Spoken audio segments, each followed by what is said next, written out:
Alrighty, it's about time we get back to this game. As you can see, we have that third rank bar there.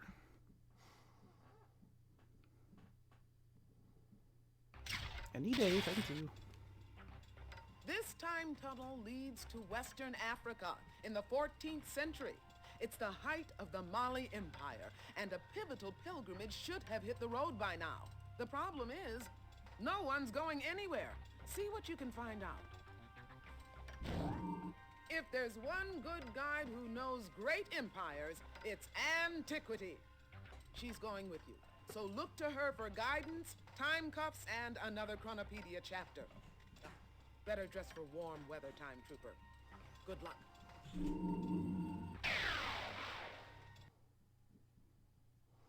Yeah, it's too bad they didn't really use these good guides in a whole lot of other things. Another day, another time period. How's this for heat? Welcome to sunny West Africa in the year 1324. We're just outside the city of Niani, and the fabulous-looking fellow there is Mansa Musa, Emperor of the Mali Empire. Well, now, if that isn't the straw that broke the camel's back. A man most strange just stole my only block of salt. My pilgrimage cannot begin without it. Aha. Sounds like our thief needs to cut down on his salt intake.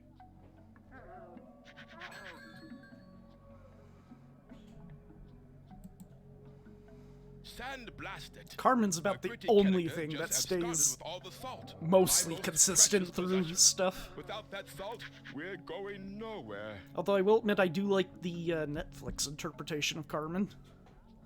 I have not actually played Word Detective. Like, this is really the only major game I've played through. Like, I have played a little of...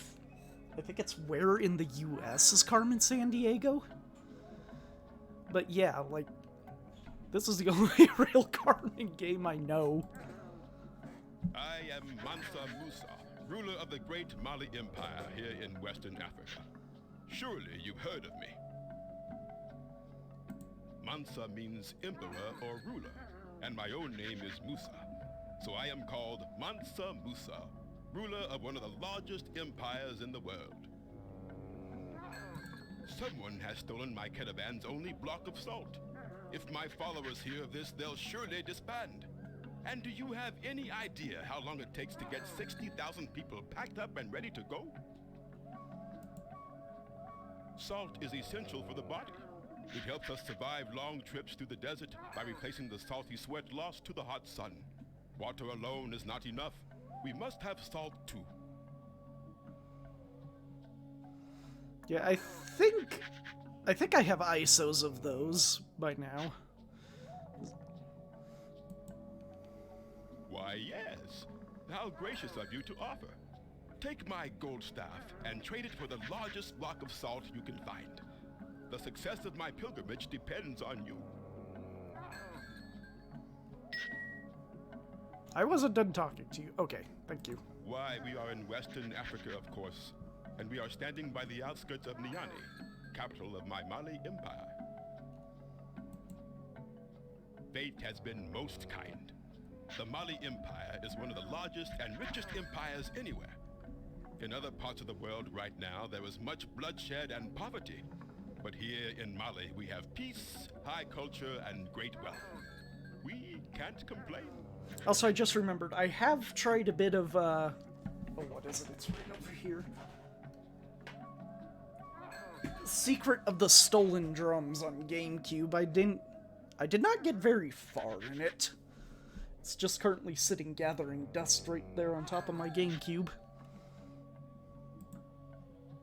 That line is my caravan.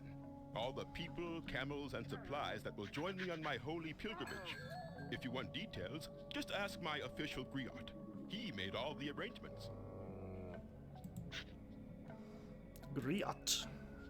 That griot is an oral storyteller who memorizes all the important events of the Mali Empire. He's a walking, talking history book.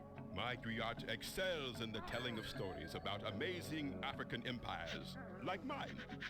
Griot, tell us a story. One tale of the great Mansa's pilgrimage coming up. It was in 1324 that Musa left the Niger shore for Mecca, that most holy Muslim city. This pilgrimage, it's called a Hajj, is something Muslims never dodge. To miss the trip would be a golden pity. Fascinating. Yeah, no, like, it's playable. As I said, I just didn't really get very far in it. Good day, and what a fine day it is in the bright country. The Bright Country was a common nickname for the Mali Empire. Think about it. The African sun, the plentiful gold, and the friendly reputation of the Mali people. Makes sense, no? Oh, you are admiring my mask. It is one of my finest pieces and will bring me much respect in the village. Somehow I always confuse this guy with the griot on the other screen. I thought they were the same guy. Greetings, travelers. Have you come to peruse my crafts? Well, let's see. Got my metal pot, my metal working tools, and I am surrounded by metal. I am in fact a metal worker. I specialize in handcrafted gold items. Why? Why, it's glittery. It's malleable, it's valuable, it produces awe-inspiring, jaw-dropping jewelry. Iron and copper are important, but with gold I can really work some magic. Well, let's just say I have a magical touch, but it really comes from years of dedication and hard work. Nothing up my golden sleeve, see? In ancient West Africa, people believed that smiths had magical powers because they could shape earth and fire into a new substance, metal. Oh, so they're doodle gods. Well, I melt soft metals like gold in that copper pot. It only needs a bit of candle flame.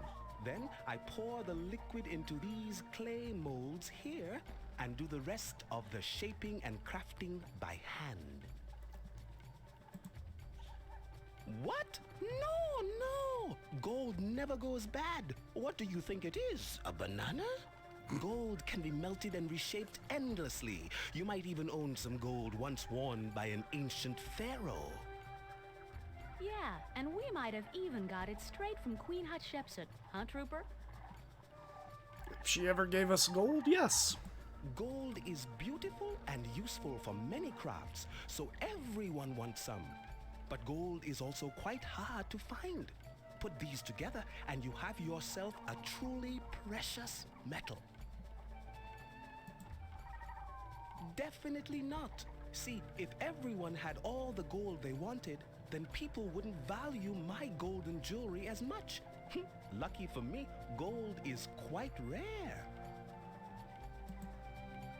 A lot of Mali's gold comes from the secret mines of Wangara.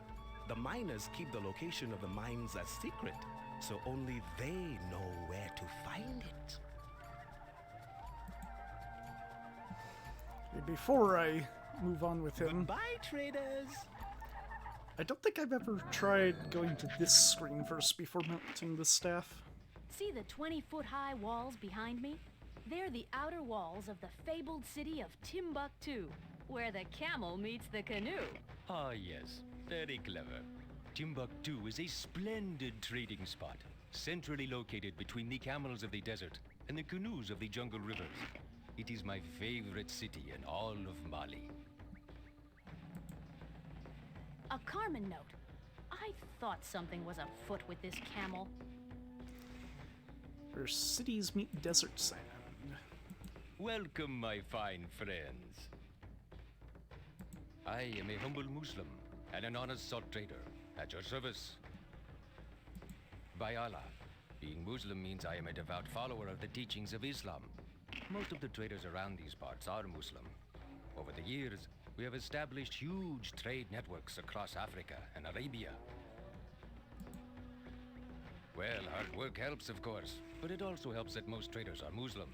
And we Muslims tend to trust one another, even when separated by differences in language and culture. Common beliefs can make African and Arab traders act like brothers. Well, I have a nice solid block of salt, fresh from the Tagaza mines. Would I like to trade? I thought you'd never ask. Make me an offer of gold, and we'll strike up a deal.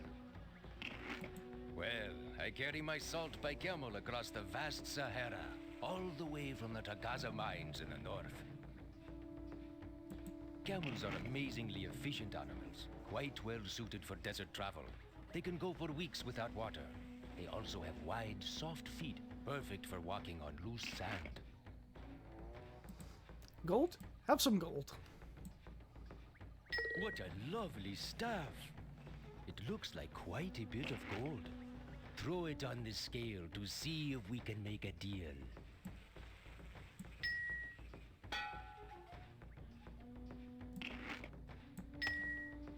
This gold staff is magnificent, but it far outweighs my humble salt block. Perhaps if you could find a way to make a smaller offering, we could do business. Musa's staff is heavier than the block of salt. We'll have to find some way to offer the trader less gold. And in reality, no one would pass up that offer. Salam, travelers. Okay, back to the metal worker. Hold your camels! What are you trying to do? Get me in trouble? I know a piece of Mansa Musa's property when I see it. This is his personal gold staff. I can't melt this down. There's no need to worry. We're on a mission from Musa. He gave us the staff so that we could obtain some salt for his journey. Well, that is an interesting claim. But I'll need proof that Mansa Musa actually gave you his staff and that you didn't borrow it. Fortunately, I am well acquainted with Musa's pilgrimage. Answer my questions about it and I'll melt the staff for you. Sure, ask away. Okay, here we go. What is the Arabic word for a holy pilgrimage? I should know this considering I just heard it. Well done! Hajj is the Arabic word for a holy pilgrimage. All good Muslims are expected to make this important journey at least once in their lifetime. Permit me to ask another question. What is the final destination of Mansa Musa's pilgrimage? Thank you for the lurk, Hex. That's correct. Mecca is the holy city of Islam, over 3,000 miles away. All good Muslims are expected to go there at least once in their lifetime. Permit me to ask another question. During Musa's pilgrimage, how many pounds of gold will each camel carry?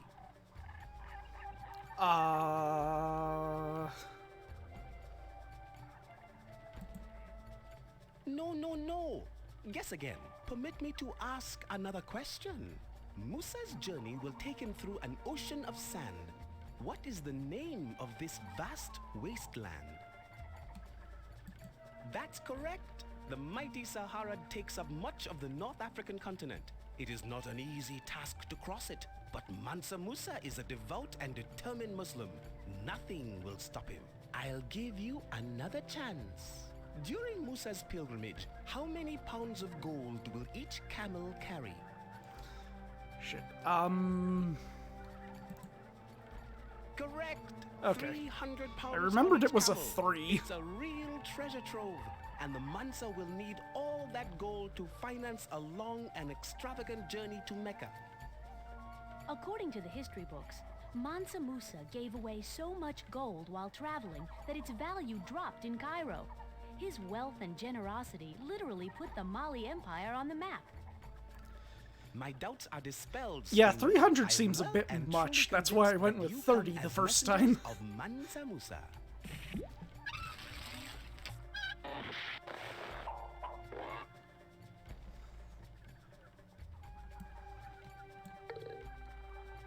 What an eagle eye! It's a part of the Carmen note. For famous salt. Goodbye, traders. Now, just for the sake of doing it, I think it's this one I have to click to learn that 100 fact. camels carrying 300 pounds of gold each. That's not exactly traveling light. Yeah.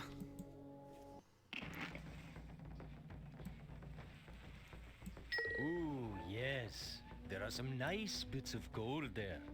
Throw them on the scale to see what kind of a bargain we can strike here.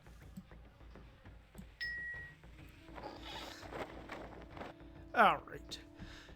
I do not remember this exact solution, and it always takes me several tries.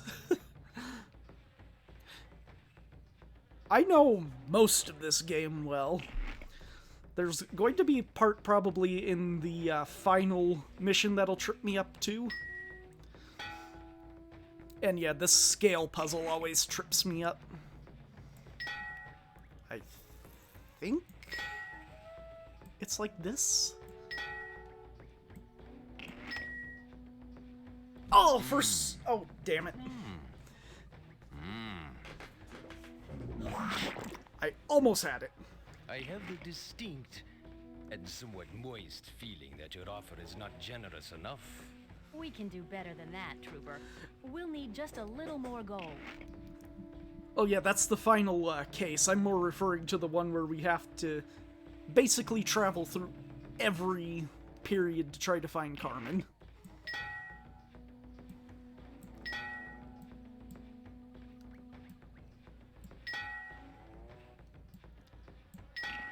Like this, I think? Now that looks There like we a fair go. trade. It's a deal even a camel can love. We have ourselves a trade, my friends. You drive a hard bargain, my friends, but your offer was fair. Please take the salt, and may it save you from thirst on a hot desert day. We got the salt. Let's hightail back to Mansa Musa so he can get his show on the road. The cases move sequential in time frame. Can I take these with me? Don't worry about the leftovers, Trooper. We don't need them.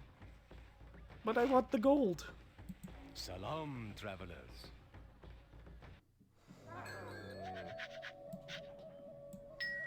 Distinguished guests, my gratitude knows no bounds. How well and faithfully you have obtained this most excellent and essential salt. I must alert my retinue. Let the glittering pilgrimage begin!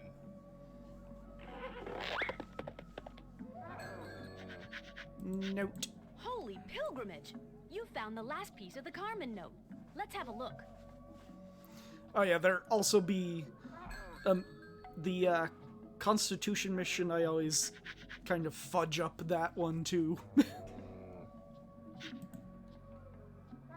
Good job. I'll activate the time cuffs. Ship of the desert.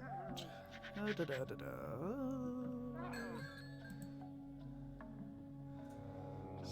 West. Camel commute. Fun fact, camels were so important, they became known as ships of the desert. No thief has turned up behind that camel. No, not that camel. What about this camel? Wow! The Chronopedia helped point us right at that camel, the leading ship of the desert. We've busted Bug Zapper. He's the electrifying thief everyone's been buzzing about. Slurp.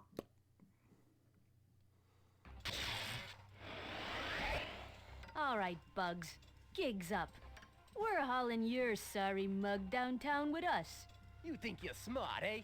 Oh, get out of here. You won't keep me in the clink for long. Great going! You busted Bug Zapper and you saved the day for Mansa Musa by snagging that salt with your clever balancing act. Because of you, Mansa will make his Hajj to Mecca and spread his wealth around, and by golly, jolly old Molly will hit the heights of glory. You've done excellent work, as usual. Can you continue on and take another case?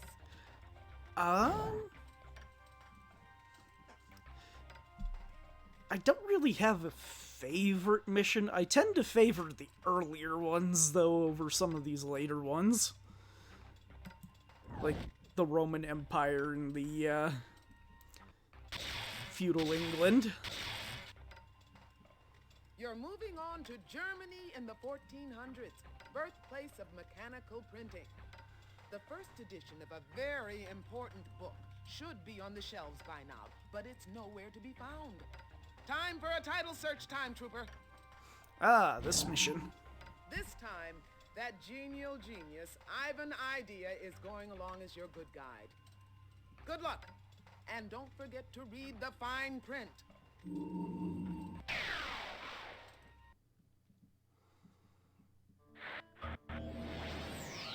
Tunneling through time sure beats taking the bus, huh, Trooper?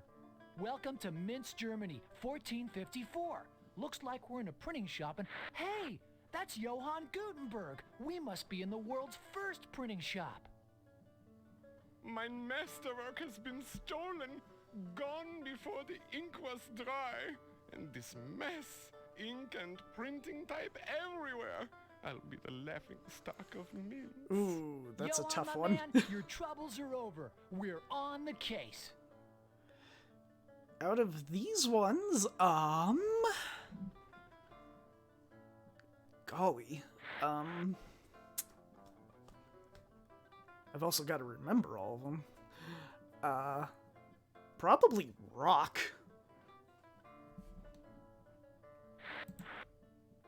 You found a piece of the C-note.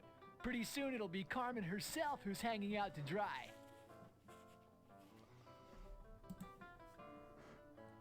Tragedy. No print shop tour today, I'm afraid. My masterwork has been stolen. My name is Johann Gutenberg. I have just invented a bold new method of printing words using my clever invention, the printing press. Well, you see, I've been a metalsmith and jeweler most of my life, so I began experimenting in the design of a new movable type made from metal. Movable type are blocks of metal with a raised letter on top. The letter is set backwards so that it will print forwards when pressed to paper. Simple, no? My workshop has been robbed. A thief absconded with my Bible, the first printed book in all of Europe. Ah, and the villain also made quite a mess while running away. Ah, if only it was that easy. My printing ink is spilled, and to make a new badge, I'll need lampblack. Also, I need to create a notice warning the townsfolk of that thief in our midst. But covered in ink like this, I'm useless. Oh, yes, yes, yes. Peter, find me some lampblack and print the public notice so we can warn the good people of Minsk. That, my young friend, is a printing press. When the lever is turned, the machine tightly presses a sheet of vellum against some metal type with a coating of dark ink in between. The result, a beautifully printed page. Ah, the pressing part takes only a moment, but laying out all the metal type to make words and sentences is a slow process indeed. On an average day, my workers can lay out only one full page, 2 at most. So either you make multiples of the same page going forward, or it might be faster to write at this point. But, yeah. Also, that block doesn't look like it would press the whole thing against it. Very good. It is time to compose a noteworthy warning notice. Wasn't sure if we could do this before we got the ink. I'll save that for after that. Tell it to me, Trooper. I'm just trying to go out the door, Ivan. You're in the way. Peter, kindly remember to bring me some lampblack. Mein printing press is silent without it.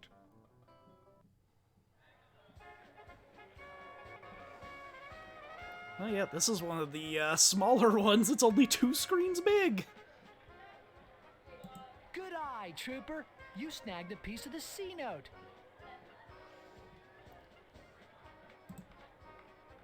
Hello, have you come for a potion or elixir?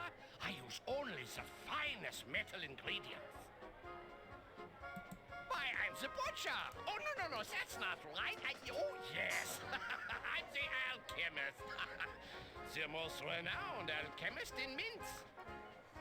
You know, I never really talked to like half of these people when I played as a kid. I just kind of trial and errored my way through. What indeed? Why, an alchemist, my friend, attempts to turn common metals into pure gold. I have all sorts of metals. In fact, I recently supplied Gutenberg with the metals he uses for his new movable print type. Things like tin, lead, and antimony. That old lamp was once a prime source of illumination. Yes, before I let the grime take over. It's covered with soot from the smoke of burning oil. Ach, pee! Filthy mess. Who has time to clean silly lamps? I am devoted to loftier goals, like changing all of my lead into gold. Gold! Gold!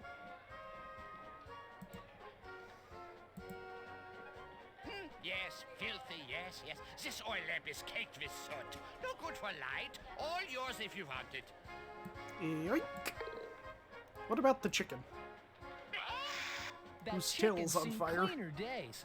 She's covered in soot.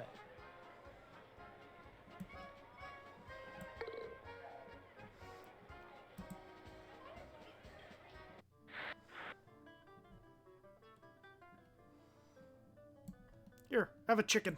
Ah, yes. This chicken is caked with soot. Unfortunately, it's the wrong kind. Soot from wood smoke does not produce good ink. Lamp black comes from a different kind of smoke. Like that of a lamp? Wunderbar! The soot on this lamp comes from partially burnt oil. It's lamp black, just what I need to make a new batch of ink.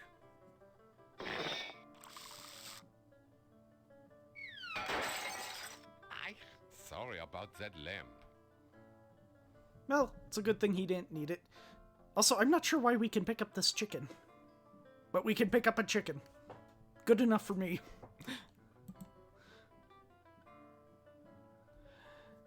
Okay, so... That's movable type. All the pieces are the same size, so the printed text comes out evenly, and the letters are backwards, so they'll print out forwards on paper. I used to mess this one up, but I'm pretty sure I can get this one right, since I know how to spell backwards.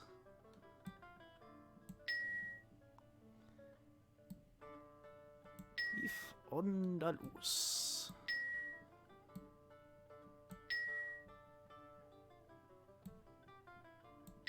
Bibles. Oh, Latin. This is called a chase. It holds the lines of metal type during printing.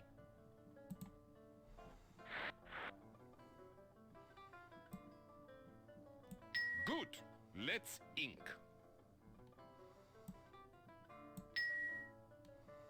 Gutenberg didn't have to design that press from scratch. He took a simple wine press and with a few tweaks turned it into a reliable printing press.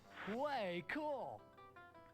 Also, the perspective on this used to and still kind of is throwing me off, because it looks like it's on the counter here, but I always thought it was supposed to be bigger and on the floor. Well done. Let's have a look at the notice. Notice. Well said. A fine beginning. Thief on the loose. Very nice. I have goosebumps. Bible stolen. Oh, This is so wonderful. I am approaching tearful. See? This notice is quite perfect. Just give me a moment to print up a tall stack.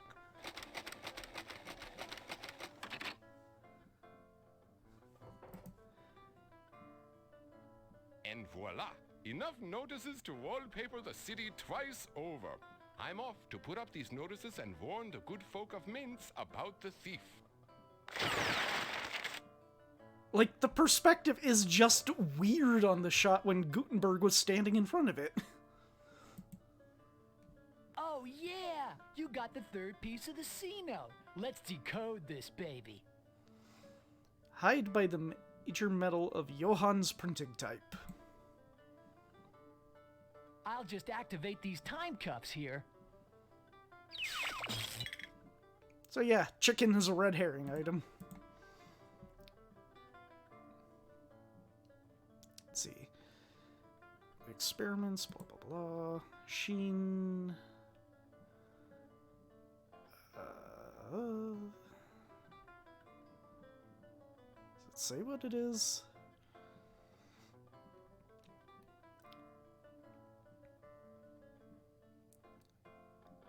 %% lead. Lead remained the major metal in printing type until the modern era.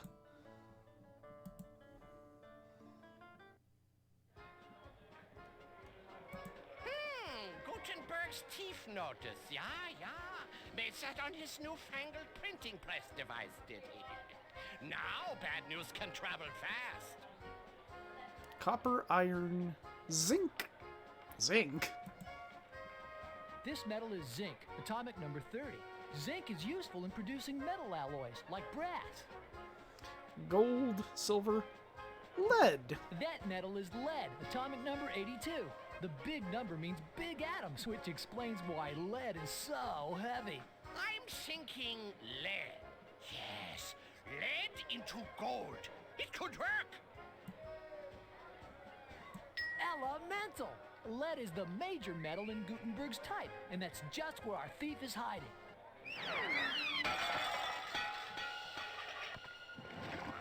Woohoo! We busted Chain Reaction! Now see, I'm not sure if Jane Reaction was ever one of the, villains in the game show. Your runaway reaction days are over, Jane.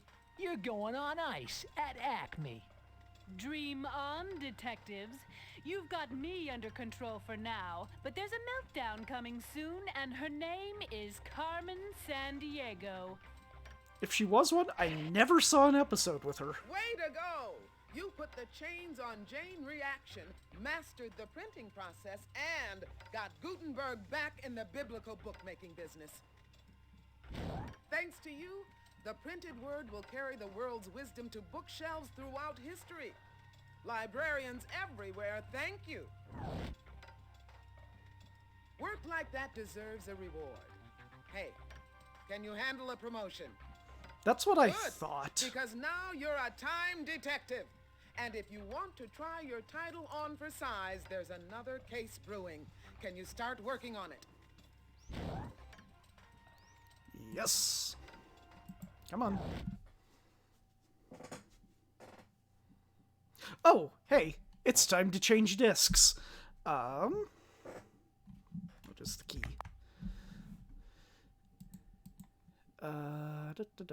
Where is it? DOS? Yeah. Change current CD image. Where did I put it? Oh yeah, hey, there's my math detective ISO.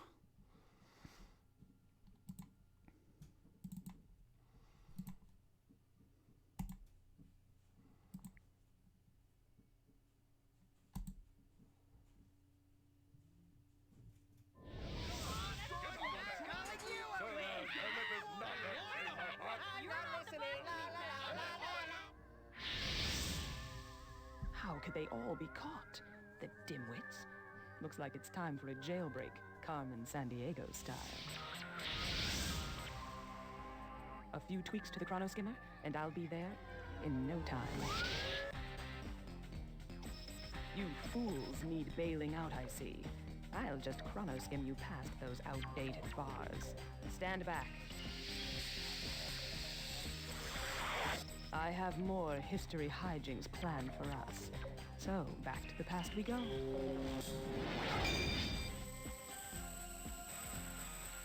There was someone in that group who we never captured. They'll also be the last one we capture before Carmen. Time, Detective. I've got a major bummer bulletin. Carmen Sandiego has just chrono-skimmed into Acme Jail and then back out again with her heinous horde in tow. That's right. She used our technology to pull a jailbreak. How embarrassing. Now, we've reinforced the prison with trans-temporal laser bars, so another jailbreak can't happen. But of course now those crooks are back out there pilfering paraphernalia from the past. They must be recaptured. It's a good thing you're out there on the job. Right now, you're fast forwarding to 1460, where something strange has happened in the Inca Empire's accounting. You'll have to straighten out this knotty problem. When you're visiting the center of a great empire, antiquity is the good guide you want on your side. Good luck up in the Andes, Detective, and don't get lightheaded in that mountain air. Back with Anne again.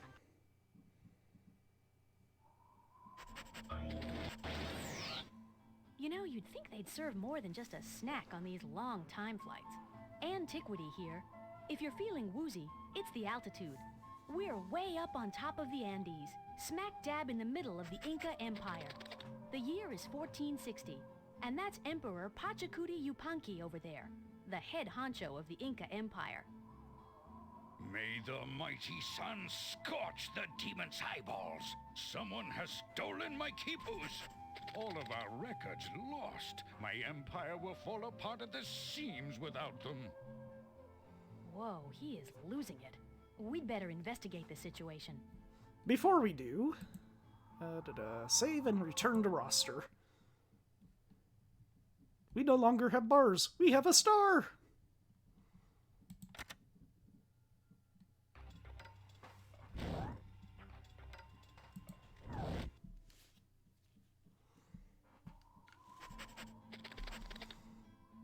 Whoa, hey, that's a Carmen note. The thief was here.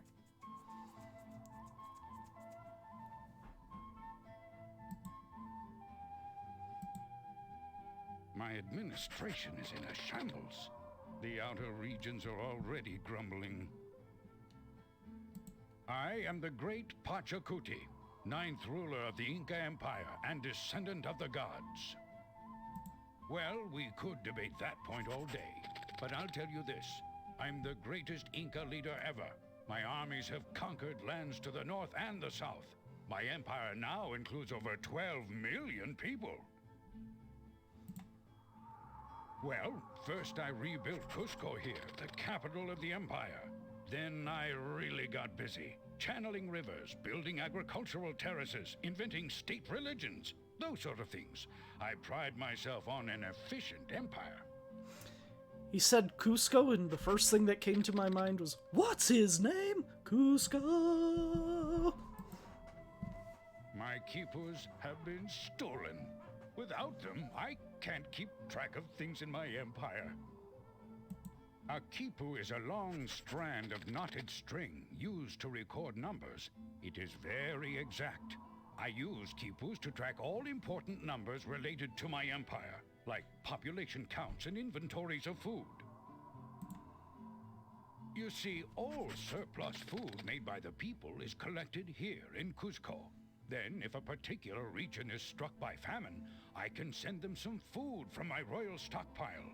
But without the quipus to keep track of the supplies, I can't distribute things. Well, since the theft of the quipus, my quipu kamayaks have been working overtime to recount everything. These royal accountants could really use some help. Go to the storerooms and speak to my head quipu kamayak. He will tell you what to do. And just because the reaction to this is funny. Oh, look at the furry guinea pig. Cute little guy. What do you call it? Dinner? That's a cooey, of course. With a little corn and plenty of salt, they are most tasty. Oh, sorry I asked. Just had to throw that in there. This road is part of a sophisticated highway system built by the Incas. The Romans may have had a knack for flat roads, but the Incas built theirs up and over steep mountains. With those new roads, it now only takes 2 days for my subjects to fetch me fresh fish from the sea, instead of weeks. Goodbye, and remember, millions of my hungry citizens are counting on you. I guess it's not easy ruling over 12 million hungry people. Talk about job stress.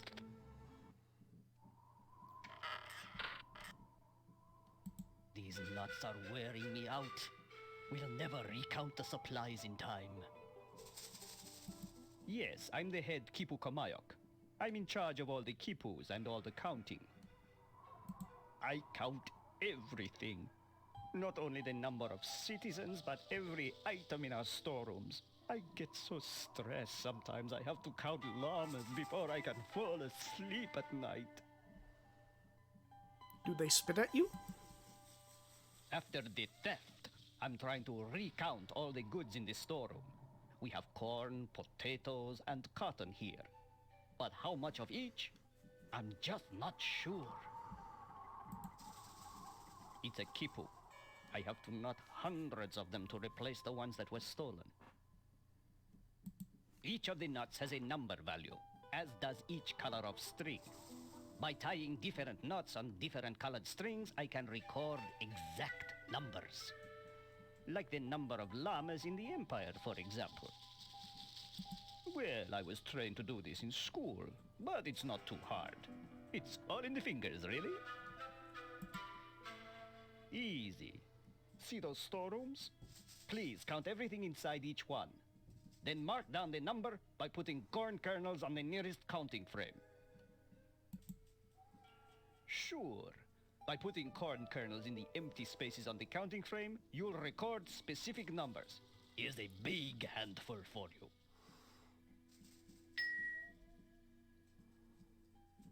Pachamama, I cannot give you any more of my time. I'm sure you'll figure it out. Trial and error. The counting frame is a stone tablet divided into a grid. By filling in some of the boxes, you can record numbers. Alright, let's do this one first. Okay, wait here. I'll run a quick count.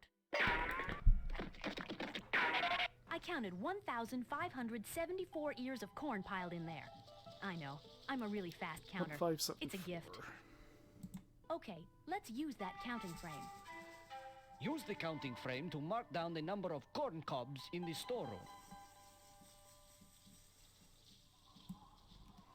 So it was 1,457?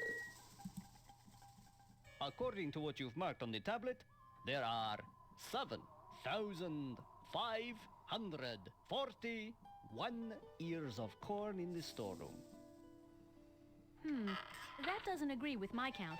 Retry. Other way around. Okay, let's use that counting frame. Use the counting frame to mark down the number of corn cobs in the storeroom. Just switch these around. Now we go to go bottom to top. I see.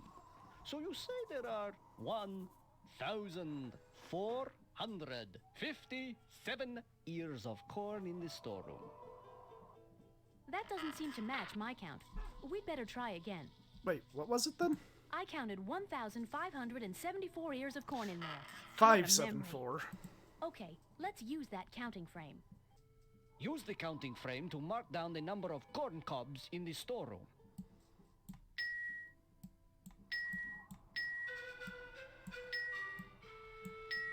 According to what you've marked on the tablet, there are 1,574 ears of corn.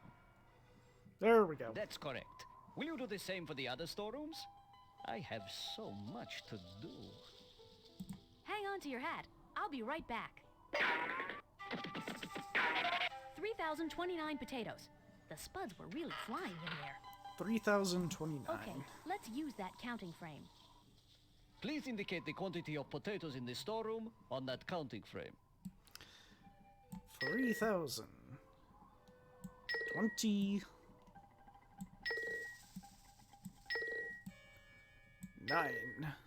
I see. So you say there are 3,029 potatoes. Potatoes. You have done me a great service. Don't stop now. I'll be back in a flash. There are 628 piles of cotton in there. It's a shame the Incas don't know about t-shirts. 620. Okay, let's use that counting frame. Please record the number of cotton plants here, based on the storeroom inventory. 628. According to what you've marked on the tablet, there are 628 piles of cotton. Excellent work. You are rather handy with a counting frame. Now please go tell Pachacuti that we are finished at last with the storeroom inventories.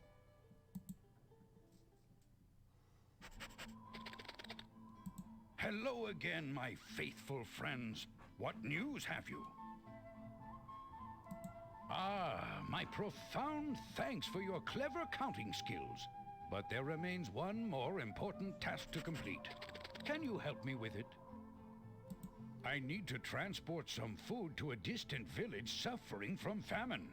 Please gather about 100 potatoes from my royal storerooms and load them on a llama. And let me know when the loading is complete so I won't worry. Oh boy. Time for math.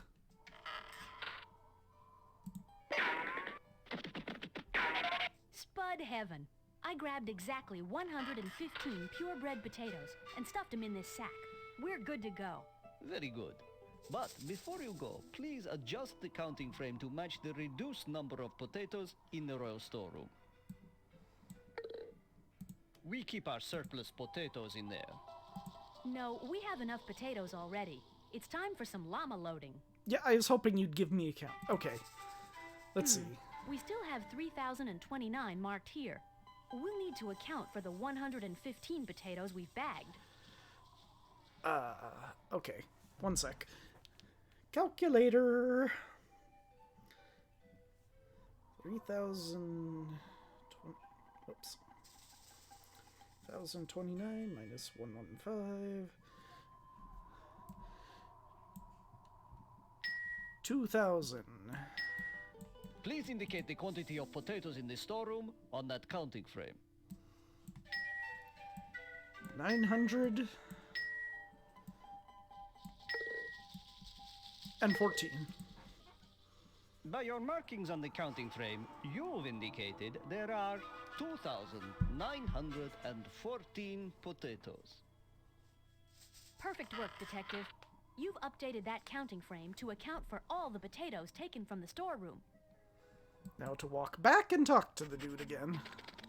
Hello again, my faithful friends. What news have you? You told me to tell you. Why is that not an option? That sack of potatoes will prevent the village famine. So go load it up on a llama for transport. This road is part of a... With those... Yeah, I don't need to hear that again. Watch your step on the rope bridge. It's a long way down. I am missing a note somewhere. What is it this time? My ulcer is already aggravated with bad news. Okay, I think I get what I need to do. I need to load the potatoes. That llama already has a pack on its back. On the llama. Perfect fit. Let's head back to Pachacuti and let him know the llamas are loaded and ready. I think he gives me the note when I tell him. Hey, those llamas must be good luck. We found a C note. These are quite the glint. There's silver in that bag. Silver, like gold, was commonly used by the Incas.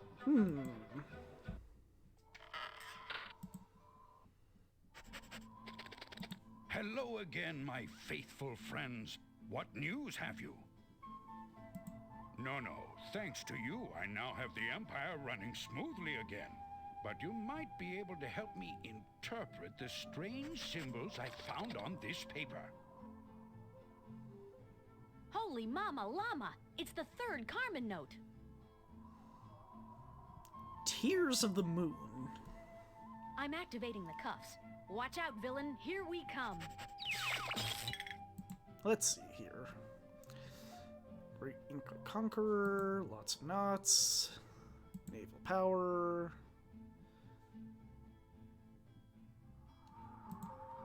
No? Where was it? Ah, here we go. Silver and gold to make exquisite dishes, cups, and goblets. Silver was called Tears of the Moon.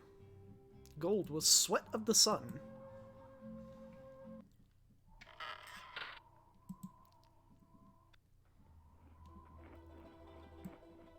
And we just happen to know where silver is. Smart move.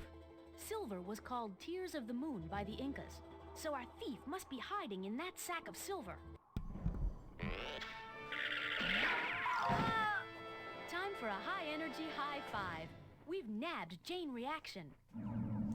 Last of the first batch, first of the second.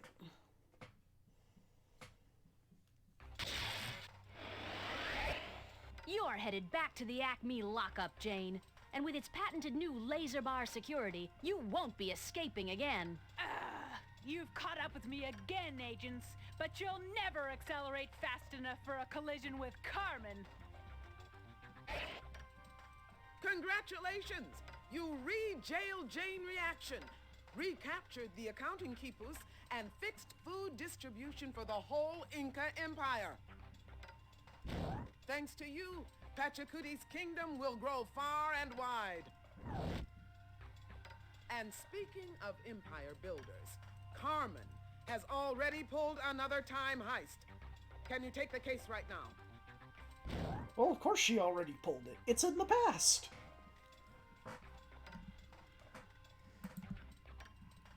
I'm clicking yes, thank you.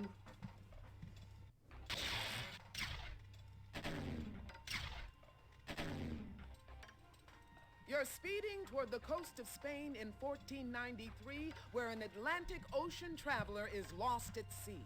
The folks who financed his trip are mucho worried, so you'd better try to find out what's causing the delay. Charting unknown waters is Rock-Solid's specialty, so he'll come along as your good guide. Good luck, Detective. I sure hope you don't get seasick. Oh yeah, this one. We've hit Spain in the year 1493. That must be Queen Isabella right over there.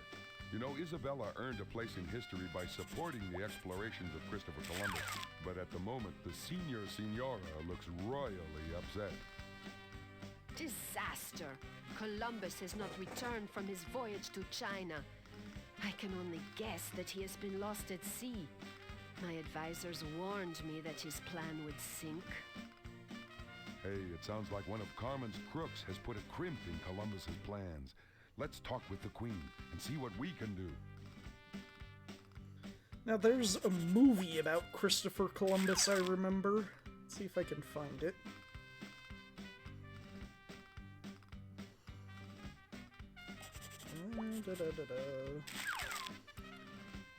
What was it called?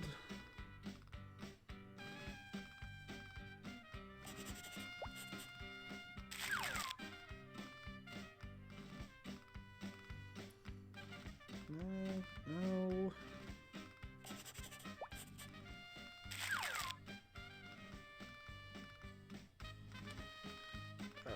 No, that wasn't it. No.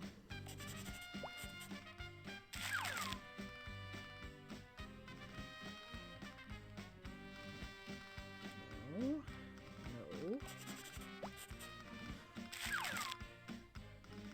that it?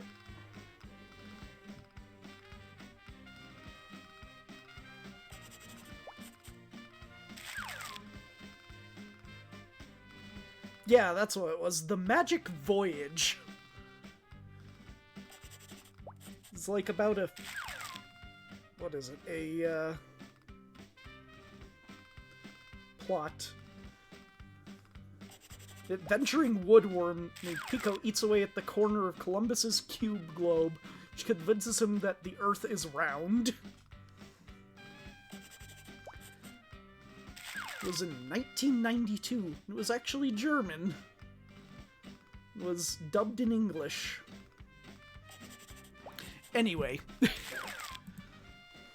Greetings.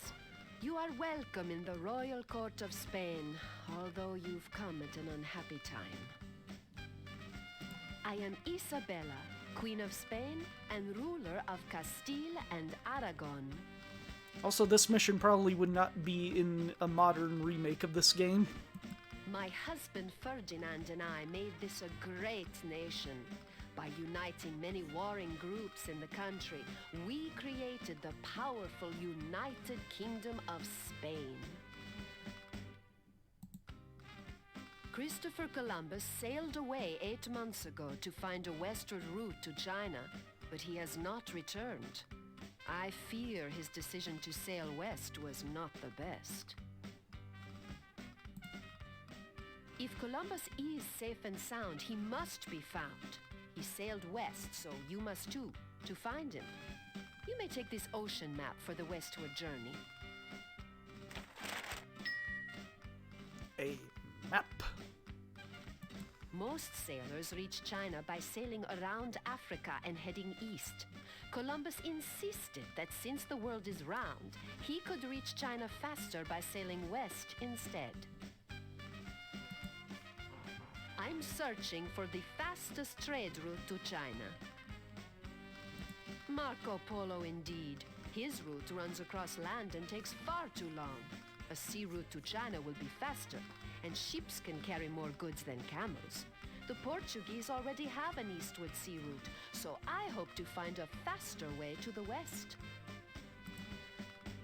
Avoid the winds to the north. We call them the westerlies because they blow from the west and push sailing ships eastward back to Europe. Try heading south, where you may find more favorable winds.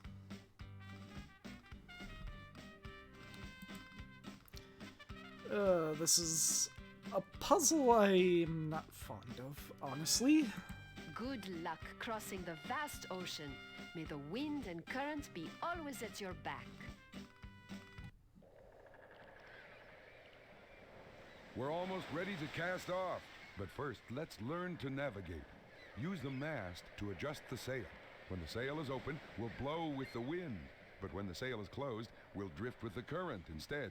When you're ready, ring the ship's bell to start moving. You've found a message in a bottle, and it looks like part of Carmen's note. Keep this up and we'll have Carmen bottled up tight soon enough. Crime is done. Use a smart sneak inside the room of charts. Okay.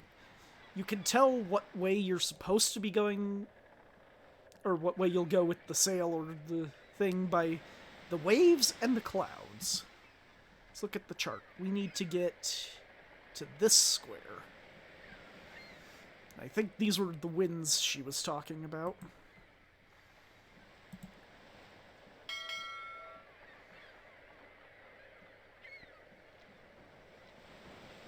Smooth move. The compass says we're now pointing west. Let's observe the wind and the current. The wind is heading west, and the current is going east. Columbus is somewhere to the west, so the wind looks like our best bet. Yep.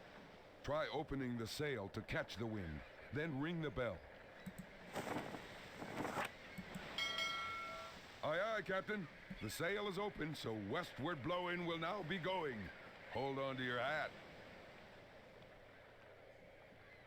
It's at least kind enough to show you the squares you already... Good sailing, Captain. The helm is at your command. Remember, keep a close eye on the wind and current conditions, and adjust the sail to keep us heading towards Columbus. Let's see, wind is blowing backwards, so we close the sail. This is quite a long puzzle. Nice exposure. That's a great view to the south. Let's see. South. I'm pointing south. Yeah, we'll go south again.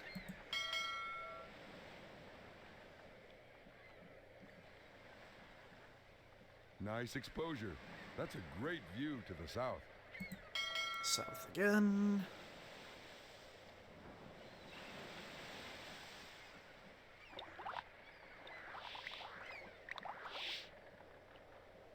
Whoa, quite a set of fangs on that fish. Maybe we'll save that swim for later. We're now pointing to the south. South, so that means that's going east. That would put us that way. So we want to catch the wind.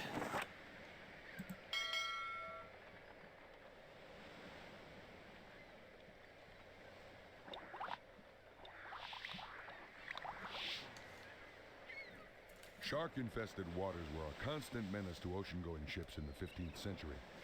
During shipwrecks, the smell of blood in the water could call in hundreds of hungry sharks. Yikes. Nice exposure. That's a great view to the south. But isn't it supposed to be a northern exposure? Okay, now we want to start trying to head west. Nice exposure. That's a great view to the south. Okay, the current sends us backwards and the wind sends us east.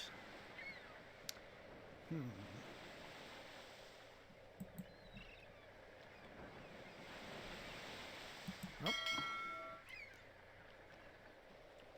Yep. Better than going backwards.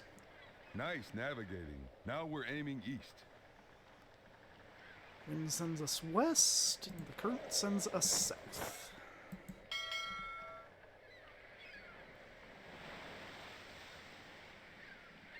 We're now pointing to the south.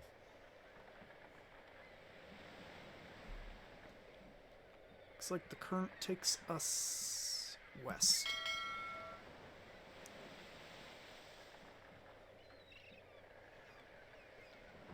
At your behest, we're now pointing west. Yep, the current is still taking us west.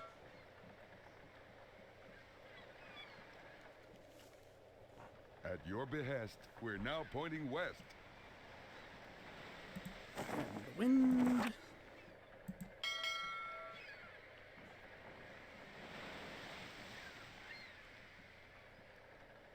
We're now aiming toward the wild, wild west. Wind is still going west.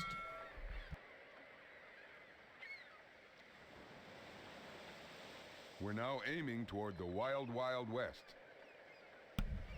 Alright, time to drop the sail.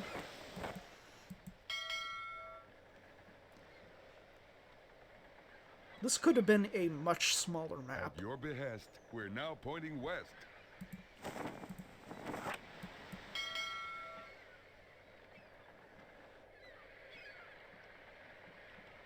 At your behest, we're now pointing west. Let's go back a square. Oh shit, that was wind, not... Nice exposure. That's a great view to the south. Okay, let's try that again.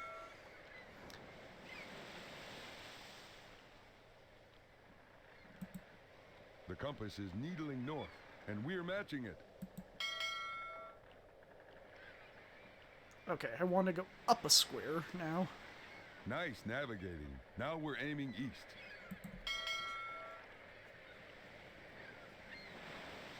There we go. The compass is needling north, and we're matching it.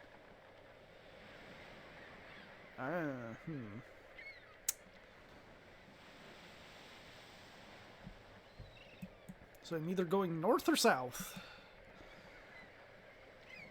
Try north first.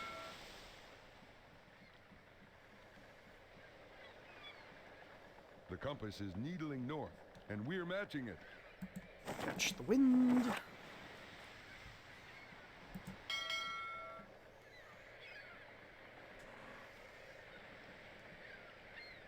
your behest, we're now pointing west. I don't want to go north, so drop the sail. And down. Whoever designed this puzzle is a jerk. To the south.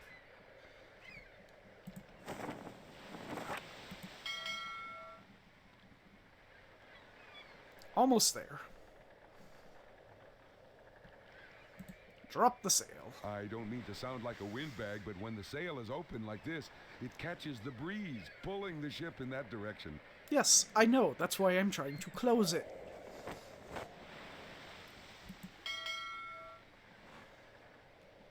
There we go. All right, we've reached the West Indies. Let's hit the beach and look for Columbus. Say, I think we've made a discovery of our own. We've found Captain Christopher Columbus. Gentlemen, I assure you I have everything under control. After all, I'm Christopher Columbus. I'll find a way home. This scene feels sort of familiar, fellow Norseman? But a bunch of sailors arguing on a beach doesn't mean a thing. Oh, my charts, my charts. I'm getting island fever without them. How I long to see again the noble plains of Spain. The ocean of charts I created on my westward voyage was stolen, and now my men are making waves.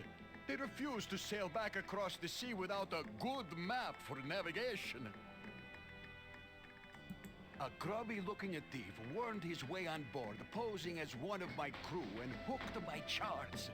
Then he sailed off with one of my ships, the Pinta.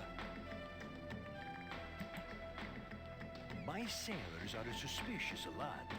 They won't set sail until they see the charts that prove I know the way home. Why, I am Christopher Columbus. I'm the brave explorer who just discovered the fabulous and the westward route to this place, China. Of course this is China. I sailed directly west from Spain to get here. And everyone knows that there's no other land between Spain and China. I'd prove it to you, except someone stole my charts from that sea chest. What's this? Whoever stole my charts left behind a strange scrap of paper. Hardly a fair trade. Say, that's a piece of the Carmen note. The thief must have dropped it in the chest when he stole Columbus's charts. Finding you if you bring a different map. You need a chart? All right, the map is safely inside. Phew, that's a load off my chest. We meet again. Forgive me if I seem upset, but my stolen charts are still missing. Interesting theory. I could check your ID against my charts if they hadn't been stolen.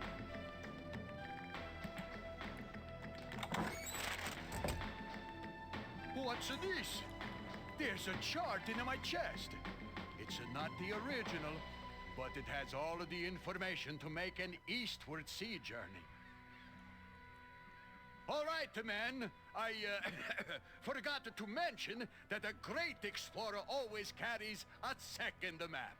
That was a brilliant way to get Columbus to examine our chart. Now he can head back for Spain, and we can join him.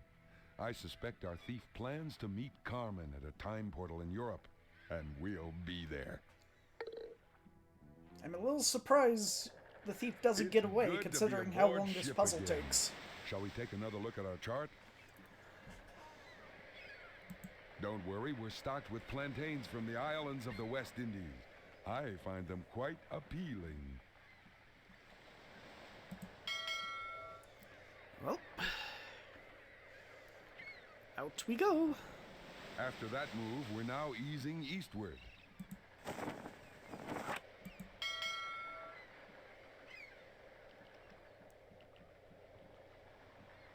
The compass is needling north, and we're matching it.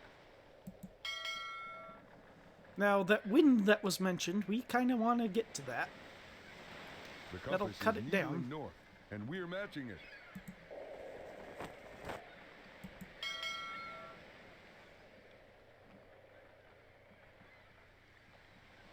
The compass is needling north, and we're matching it. Keep going north. Our ship is now nosing due north. Yeah, that sends us backwards, so to the east.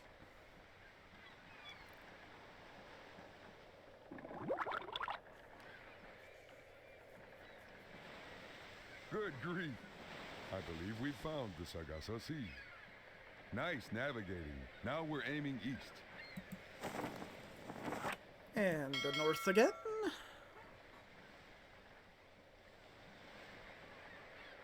The compass is needling north, and we're matching it. And now to hit the wind. Whoosh.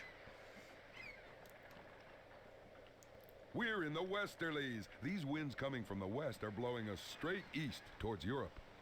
After that move, we're now easing eastward.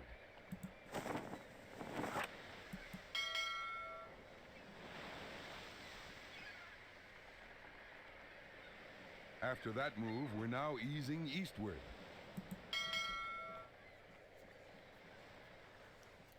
Oh, thank God, we're almost there. Nice navigating. Now we're aiming east.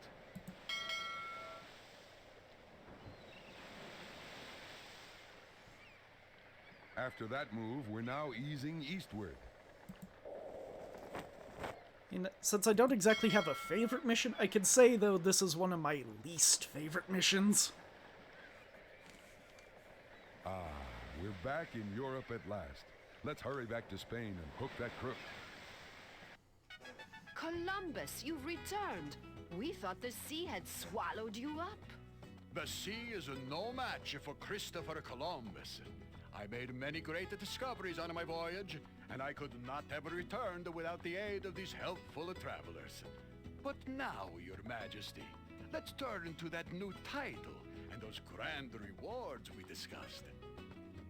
I have a better idea. Let's outfit some more ships and send you back. Mamma mia! She seems to have gained a couple more maps since we were here. Great grab! That completes the Carmen note.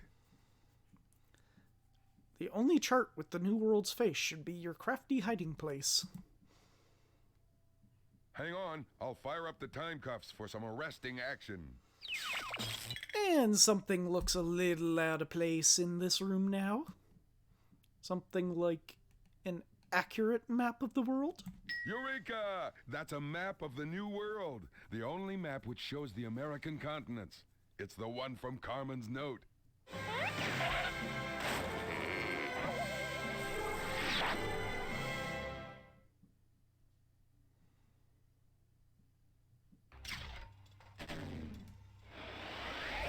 Huh, we've put the lid back on Dr. Belljar. And this time our case is airtight. Well, you've taken the wind out of this doctor's sail. But I doubt if you'll put Carmen in jail. Congratulations! You charted the way across the Atlantic, rescued Christopher Columbus, and put Dr. Belljar back in the can. Now, regular travel between Europe and the Americas can start. The biggest population shift in the history of the planet will happen thanks to your sailing skills. You're doing great work, and we need you to keep it up. Another crime has struck another time. Can you take the case? I can indeed. I think I might know which one this is.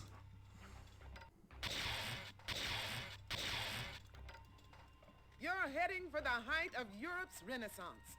Florence, Italy in 1505. Yep. But where there should be a masterpiece, there's just a lot of moping. Leonardo See if da you can Vinci. cheer things up.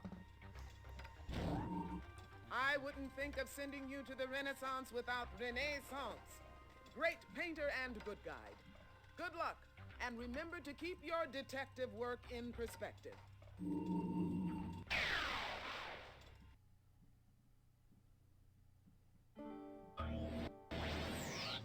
there, hipster.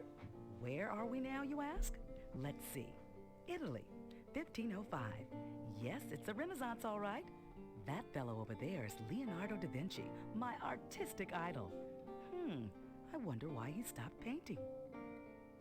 Mona, how about the smile, eh? A little one. What good's my picture going to be without a smile? The smile's supposed to be the best part. What is a smiling? What is a laughter? What is a happiness when a thief can march right in here and take advantage of the trust of a genius? I am not amused. Not amused at all. Hello, I hope you haven't come to steal anything, because someone has beat you to it. I can't get my model to smile. Without that lovely smile, there's no painting. I'm afraid I'm no good at telling jokes. I can paint, sculpt, design, and invent, but jokes have always eluded me. I'm a very serious man, you see. I usually hire some amusing jesters, and the smiles last all day. But this morning, a strange night fellow came in and offered to build me a jesting machine, using my own spare parts. I love a clever machine, so I accepted. A knight, you say?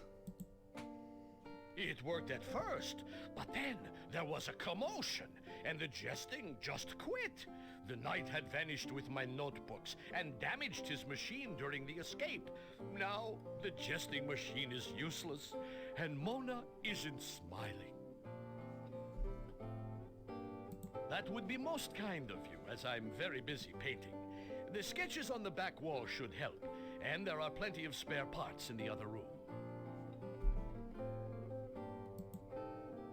Those schematics are all that remain of my stolen notebooks. The thief used them to build his jesting machine.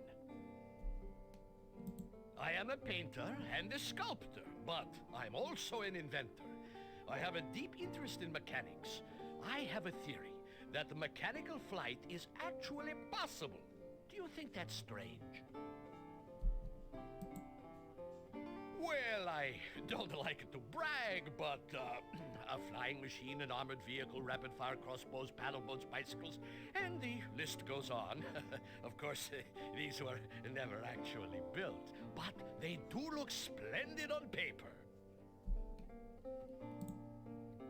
I believe that painting is actually a science, and I intend to prove it in my upcoming treatise.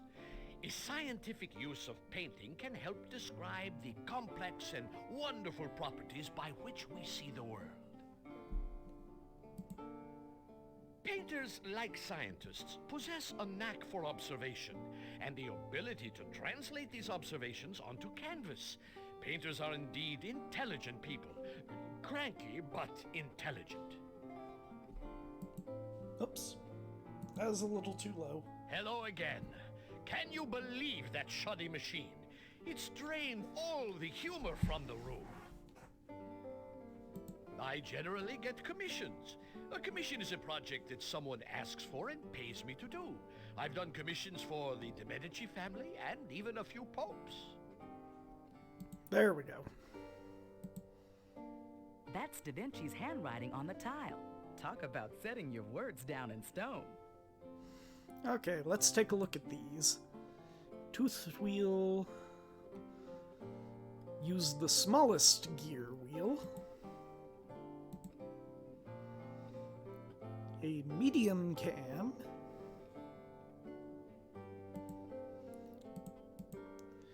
And largest spring.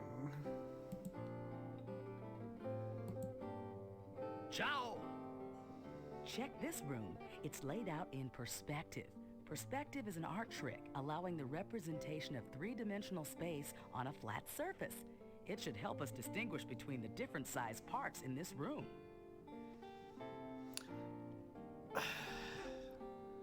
Yeah, no, I do not like this. Smallest gear. How about That this one? Try using the spare part on a section of the jesting machine. If it fits, that jester will soon be jumping for joy. Now that's what I call Okay, I setting got the that wheels right. in motion. Let's watch it get rolling. Also, I missed this. That C note means we're right on track. Love the arts in the Florence Fair. We're jamming now.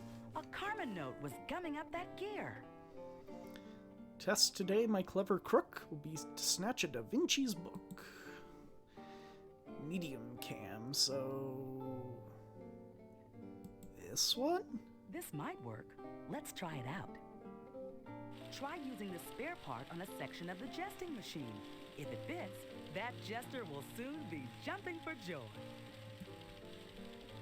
Perfect fit. This piston rod is ready to start rocking. Ciao! And the largest gear. This one That looks one? good. Try using the spare I part don't on think a that's section it. of the jesting machine. If it fits, that jester will soon be jumping for joy. Bingo! Nope, I That's got the it right. Spring. Things will really be bouncing now. Echo! The machine is working again.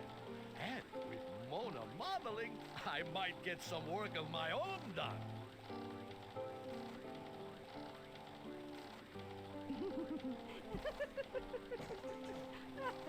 Perfecto! That's just the smile I want to see. Mysterious, enigmatic, marvelous. My painting is finally finished, and it's a masterpiece, if I do say so myself. Mona, come with me. We're going to paint the town red.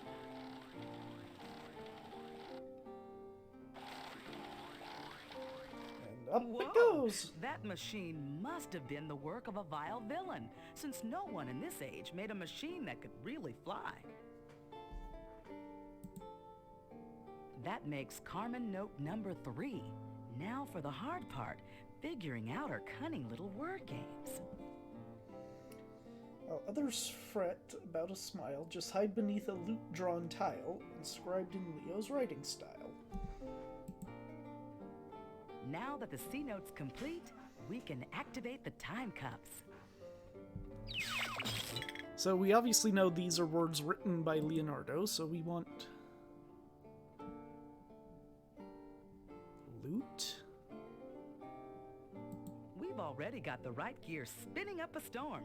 Time for a new focus. Body art tool... what? There's fair about a smile, just like... oh! Duh.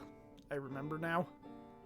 That's the one. The Chronopedia mentioned that Leonardo always used mirror writing, meaning he liked to write backwards.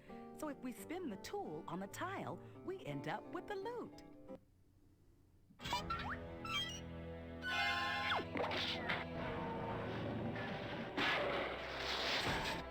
Right on! This is one knight whose quest is over. We nabbed old Sir Vile for the second time.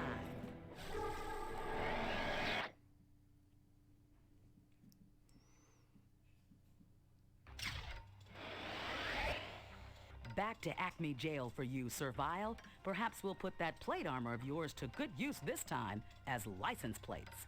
Fie, I am recaptured. But do not gloat, ye Acme rogues.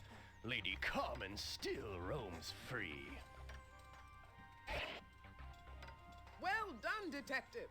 You subdued Sir Vile again, got the machinery in order, and helped Leonardo get a chuckle out of Mona Lisa. Thanks to you, art and science of the Renaissance will keep coming together in wild new ways. Excellent work, as usual. Yes, you are quite a worthy opponent. But in the end, I'll outsmart you. I've got much grander plans underway. Of course you do. Sounds like another time crime is already in the works. Can you move on to another case right now? I can indeed.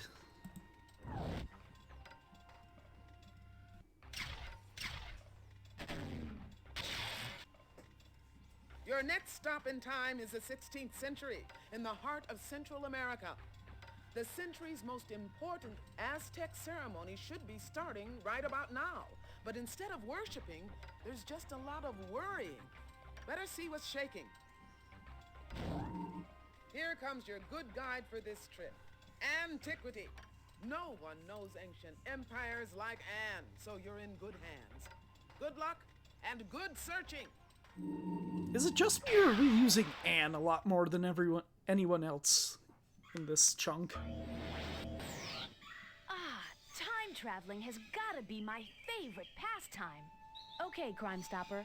The year is 1519, and we're in Tenochtitlan, the capital of the Aztec Empire in Central America. Looks like Montezuma, ruler of the empire, is right over there. Oh, please excuse my casual appearance. My formal feather headdress is gone. Looks like Carmen's time crook has been at work. Let's find out more. Just don't... Hold on, I just had a brain fart on my joke. Ah yes, just don't take your revenge out on us. Greetings, my friends. If that headdress doesn't turn up soon, heads are going to roll.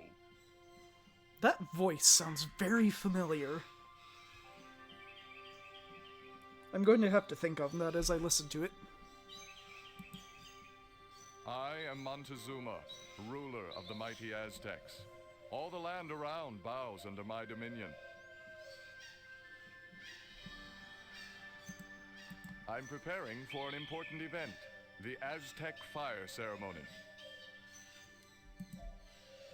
Once every 52 years, our solar calendar and our ceremonial calendar line up. Tonight is that night. If I don't perform the proper rituals while wearing my special headdress, the sun will burn out. You are in the island city of Tenochtitlan. From here, I rule the Aztec Empire and all its riches. You should visit our great outdoor market. There, you'll find whatever your heart desires. We Aztecs make no sacrifices, at least, not in the marketplace. You can buy cocoa beans, fur, feathers, gold. It's one-stop shopping.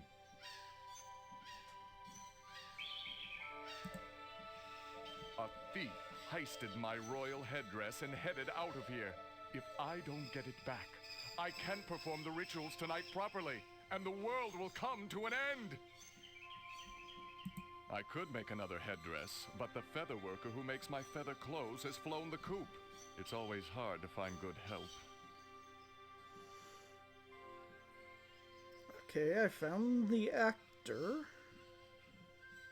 Still not ringing any bells.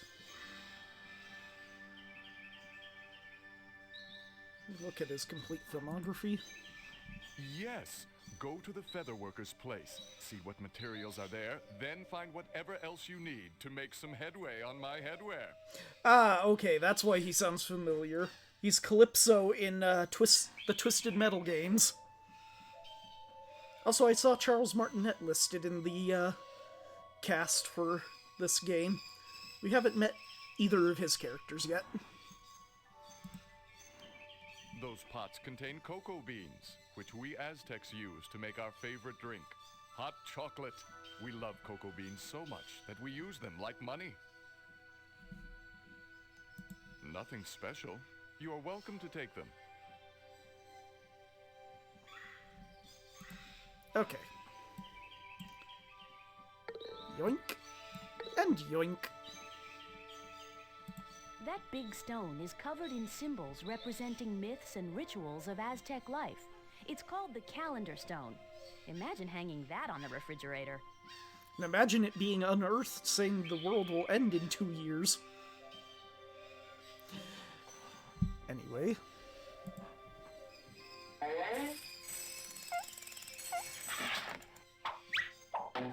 Ah, my prize pet snakes. We Aztecs fear snakes a little, but we also worship them. A winged serpent is the symbol of my people. I'm going to admit, I forgot that had a C note in it. That's part of Carmen's note. Our thief obviously slithered through recently.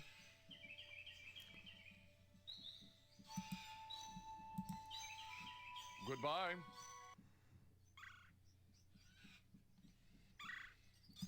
What beautiful feathers. That bird certainly grooms its plumes. This must be where the birds eat when they're hungry. If we're not careful, we'll get stuck with a bill. We'll come back to All that right, in a minute. back to the palace.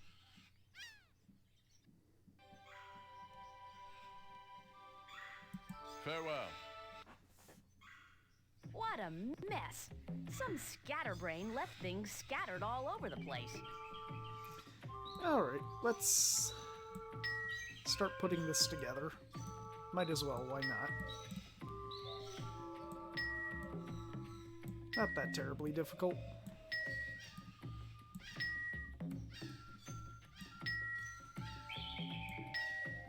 We are missing a green feather.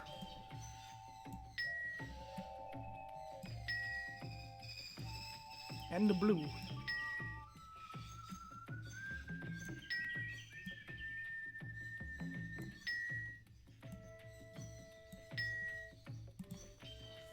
We're off to the marketplace.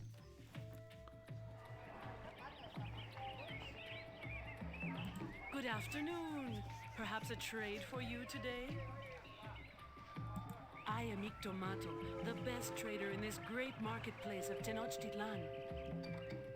Why, everyone comes to the Tenochtitlan market. It's the place to be. Traders arrive daily from the farthest corners of the Aztec Empire. Ah, you obviously have good taste if you're admiring my goods. I'm always looking for a sweet trade. I have delicious maize grown right here in Tenochtitlan and gorgeous green quetzal feathers. Anything tickle your fancy? Cocoa beans are the magic item around here. I'll trade for them anytime. They're quite valuable and delicious too. Corn? Oh, you mean my maize. Maize is our most important food. It is grown on chinampas. Chinampas are man-made islands. We Aztecs use them because the moist soil is good for growing maize. I need to keep a close eye on that maize, or hungry birds will eat it right up. Birds, you say? Excellent. What would you like to trade for? Well, let's get the feather for Those starters. feathers make a fine choice.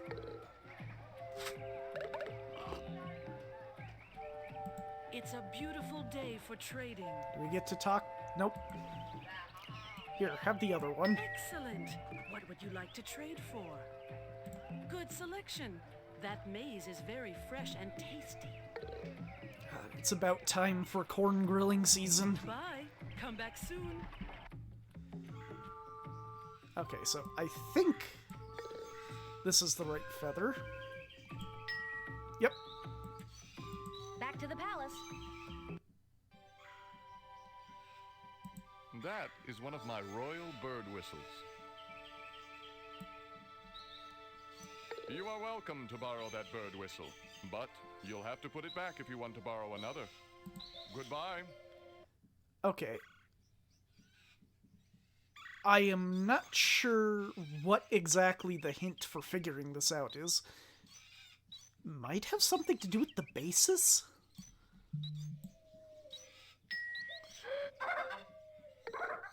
No. He likes my whistling, I guess.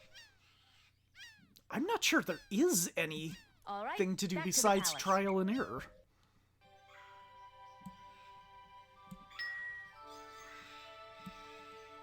This one? Goodbye.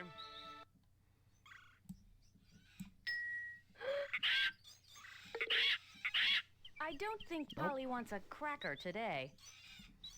All right, back to the palace.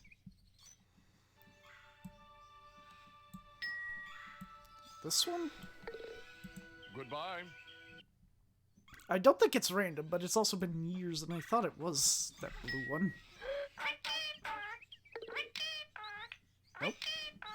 Why, hello to you too. All right, back to the palace. I'm going to end up going through all of them before I get the right one, aren't I? Is it the red one? Goodbye.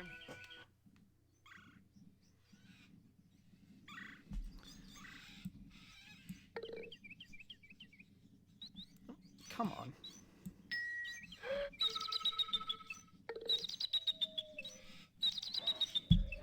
Nope. Whoa, for a big bird, that eagle has a pretty small call. All right, back to the palace. Okay. So now we're down to yellow and green. Yellow? Goodbye. No, come on. There we go. That Katinga didn't stop by for long. Okay, we fed some feed into the feeder.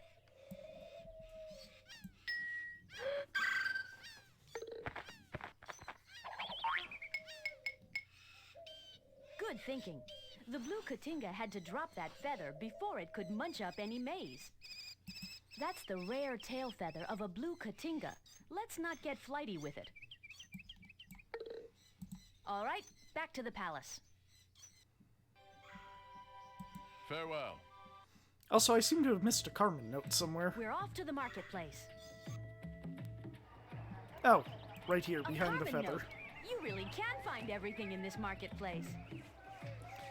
Keep in mind these special words, a hiding place that's for the birds. Bye. Come back soon. Well placed, Detective. That feather headdress looks perfect. It's just what Montezuma needs to start the Aztec fire ceremony. There's the last note. Good work. You've got the final piece of the Carmen note. For me, when the thieving's done behind the Aztec symbol for the sun. I'll activate the time cuffs so we can put that pickpocket in the pen.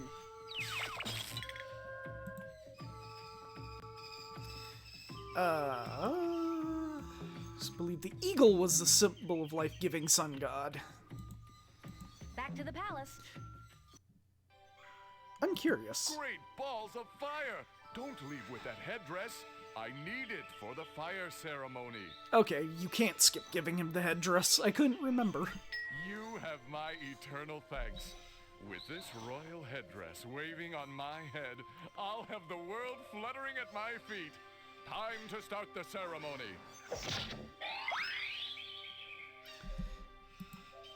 Now we can go catch the thief.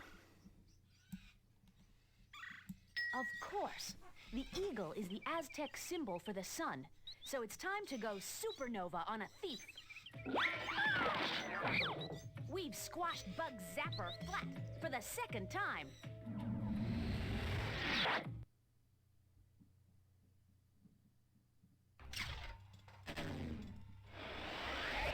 All right, Bugs, it's back to Acme headquarters for you. They'll need to break out the bug repellent.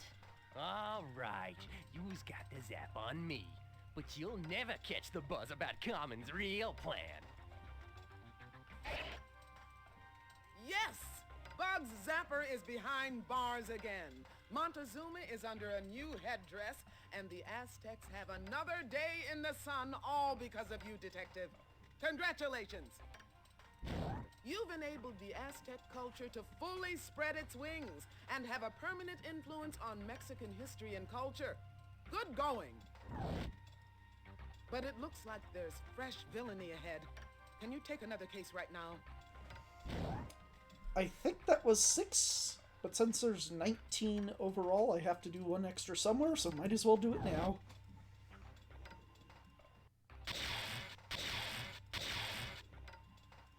You're blasting through the past to the end of the 16th century, where a big batch of Shakespeare's plays are missing. The show must go on, Detective, so see what you can do. You need a good guide who knows the footlights, so Renaissance is coming along to help you. Good luck, Time Detective. Or should I say, break a leg.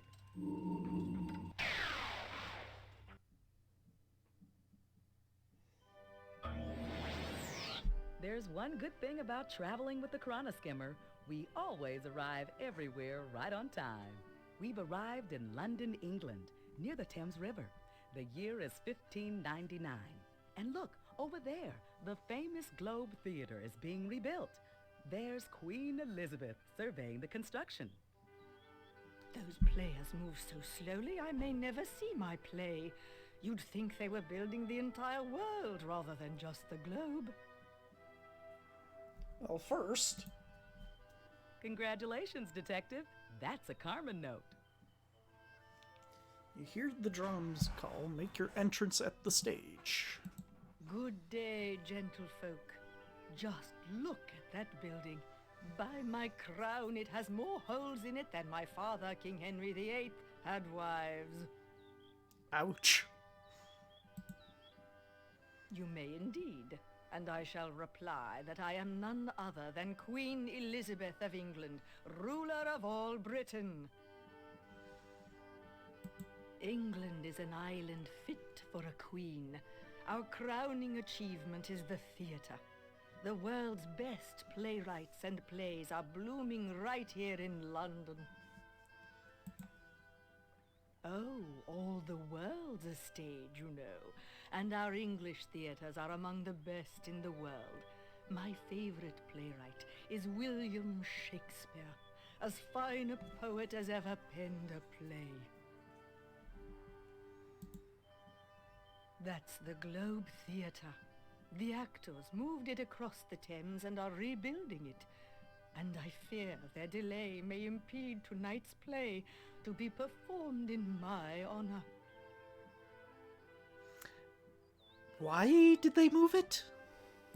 William says they're too busy to build.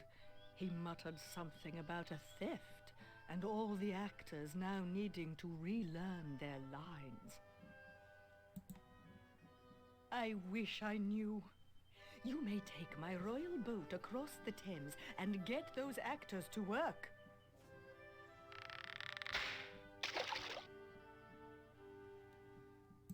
Oh, I do indeed. But I have never found a husband worthy to share my throne, so I have never married.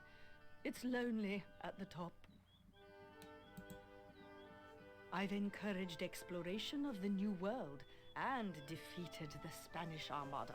This is truly a golden age for England. Okay.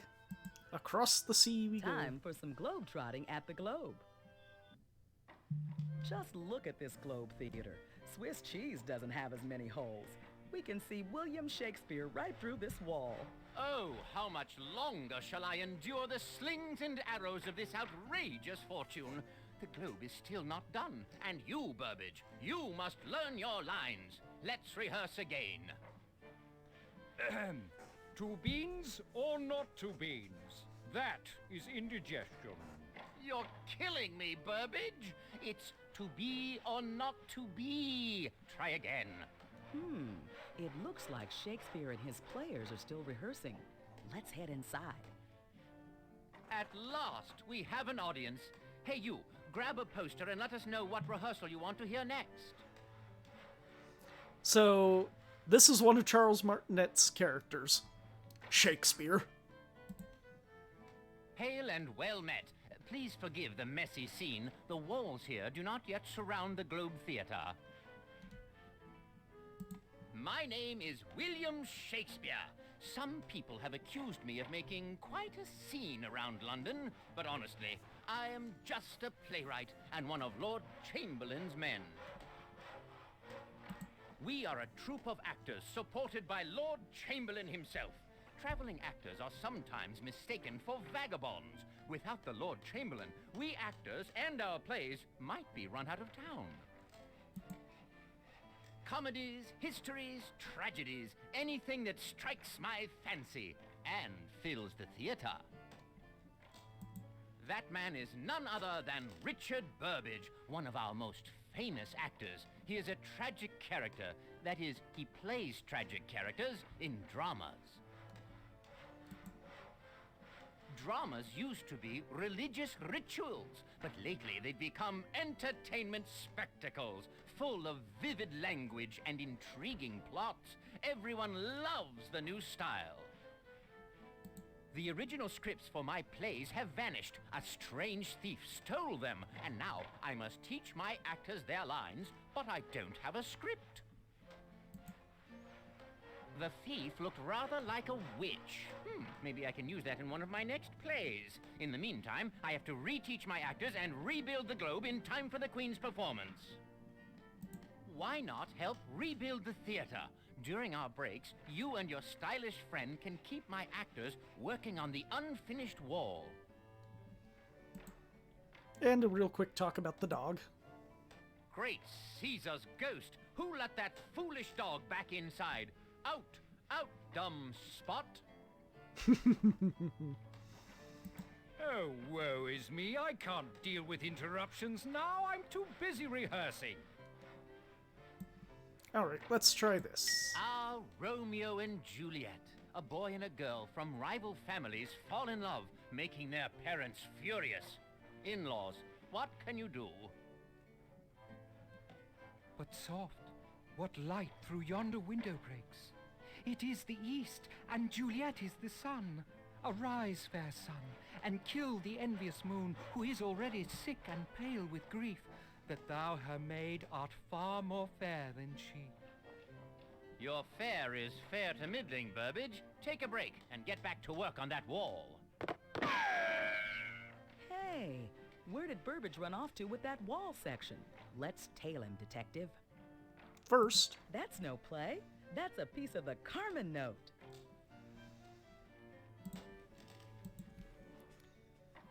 I can't lift anything heavy. I might tear my tights. Besides, I must rehearse. Some help you are. Soft but light through yonder window breaks. Now we need to match it to one of these.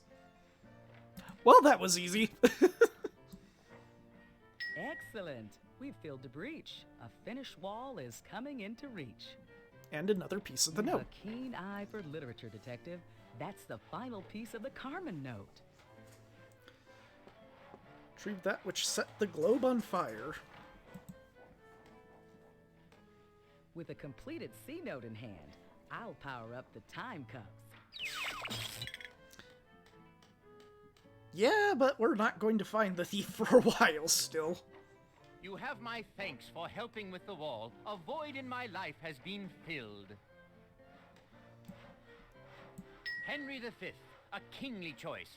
Young King Henry outgrows his rowdy youth and causes a riot in France. Oh, for a muse of fire that would ascend the brightest heaven of invention.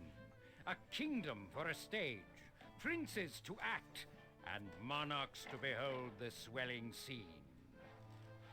Your lines are quite amusing, Burbage. Now back to that wall. Also, what's this? Shakespeare wasn't exactly a starving artist. Crowds paid to enter the globe and see his popular plays. Imagine how much he would have earned in Hollywood. Our theater is unusual, for we actors own the globe, rather than some landlord. We are a collective, and we collect quite a profit. Fascinating.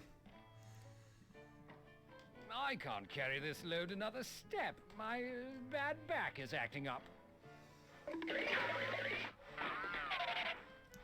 Alright, let's see. A kingdom for a stage, princes to act, monarchs to behold a swelling scene. Well done.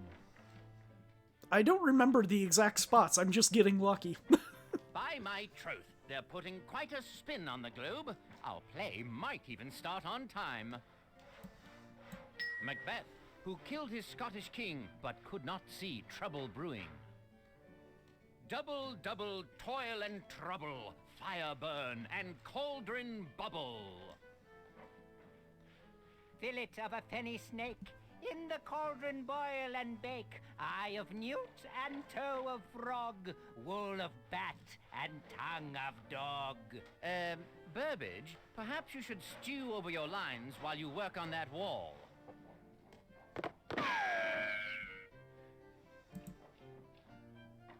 Oh, I'm much too talented for this tedious work, ta-ta. Not even trying anymore. Double, double, toil and trouble. Fire, burn, and cauldron bubble. Bravo! Helps that these are somewhat in order, I guess. Well done. With the globe complete, our sphere of influence will extend to the Queen herself. As You Like It is a most excellent comedy, a tale of love set in a wood where the players cannot see the forest for the trees. All the world's a stage, and all the men and women merely players.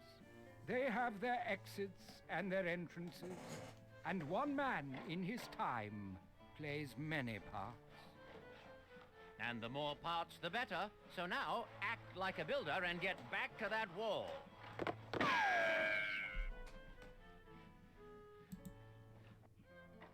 Well, this wall is practically finished. My sweat is better spent back on stage.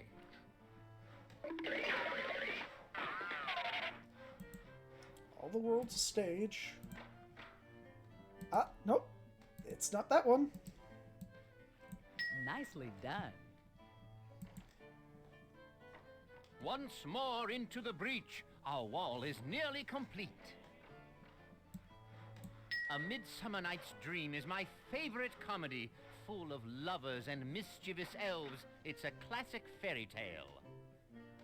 If we shadows have offended, think but this, and all is mended, that you have but slumbered here, while these visions did appear. Slumbered is right. Your acting doth tire me, Burbage. Take a more constructive approach over on that wall.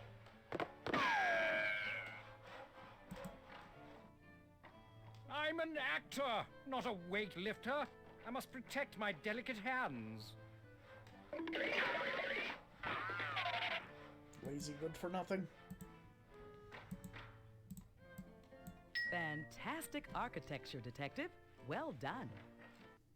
Why, never did I see so fair a globe in all the world. 1,000 thanks, my dear friends. You've kept construction going during this riotous rehearsal. The Queen's performance shall soon begin, and I have a royal reward for you. Backstage passes. Follow me.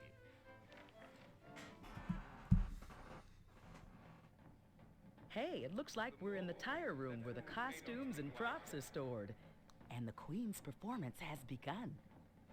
And Burbage's shoe is sticking over the curtain. Careful, Burbage isn't just playing around anymore. Let's not interrupt the performance. Okay, let's see. So have them quick retire to that which set the globe on fire. New theater as a result of ownership.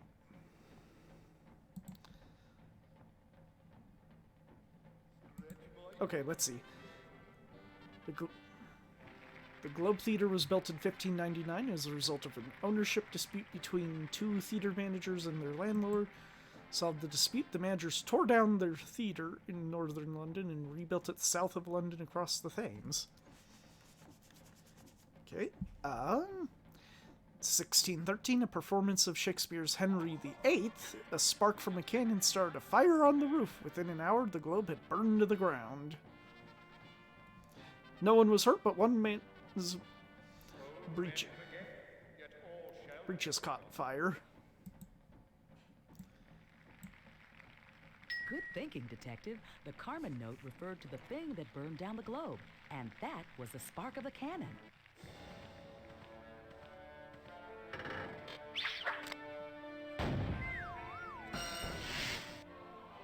Ha-ha!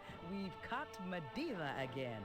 I'd say there's trouble brewing for this witch.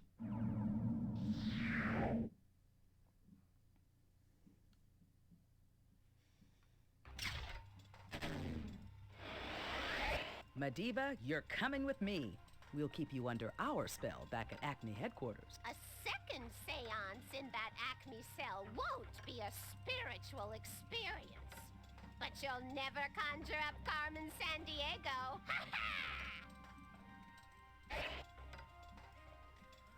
Way to go! You tossed Medivh in the dungeon, helped Shakespeare with his scripts, and got the globe together. All in time for a command performance. Shakespeare's works will survive through the generations right up to the Broadway stage thanks to you. Nice work. What is with that picture? That performance deserves a promotion. Your new badge says, Time Inspector. And there's a crime up ahead that needs inspecting. Can you take the case? Unfortunately, not at the moment. Fine. Great job so far, by the way. Take some time off. Then we'll pick up the trail later. And that is where we will call it for tonight. Got a good chunk done and moved on to Disc 2. And I will be back probably Tuesday to finish up the game. So thank you, Plinthead, for talking with me, and Hexsire for the lurk. I will see everyone next time. Bye.